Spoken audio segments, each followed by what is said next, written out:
foundational text was dealing with so many church that had got caught back up in Judaism and started holding fast to the articles of the Torah and started going back into that fleshly religion.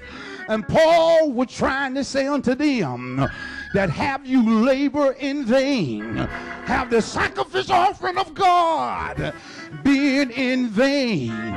Who delivered you when you was in trouble? Did the priest deliver you? Who opened the eyes of the blind? Who caused the lame to walk? Who rose the dead? So before you go back into saying that we must be able to worship God in the flesh, you better remember that the flesh, hey God, cannot please the Lord. All of fleshly worshiping is as filthy rags. But if the word can be made flesh, then it can take on a new meaning and allow God to be among us. Do I have any witnesses in here? Oh, God! Yeah. So Paul was trying to tell those believers that allow certain one to creep in unexpectedly and allow them to go back under the law.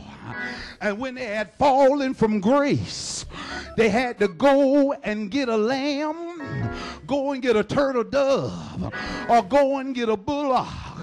And they had to get the priest's consent, and they had to offer up the red heifer in order for them to be restored.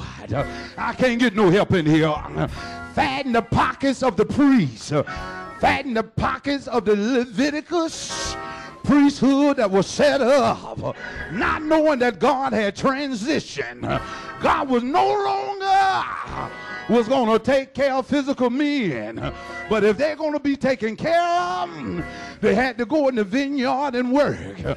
And if Jesus would manifest in the flesh, and he was manifest in the flesh, and if he had to work the vineyard, then you and I must work the vineyard.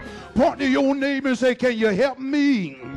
Ooh, yes. And so many was taken by surprise, and so many was caught off guard, and they gave an opportunity for the enemy to work in their flesh. And that's what I want to talk about here today. Mere fact that when Paul was writing to the church, he said that we're not ignorant of Satan's devices unless Satan would take an advantage of us. And as being wise believers, we must be aware that Satan wants to take an advantage of us. Hallelujah, somebody. Is there a righteous believer in the house? Just wave at me real quick. I hope I'm preaching to somebody that's righteous. I got a word for you from the Lord. Yeah, glory to his name. Satan is not your friend. I said the devil is not your friend. The ultimate goal of the devil is to bring down every believer. Hallelujah, somebody.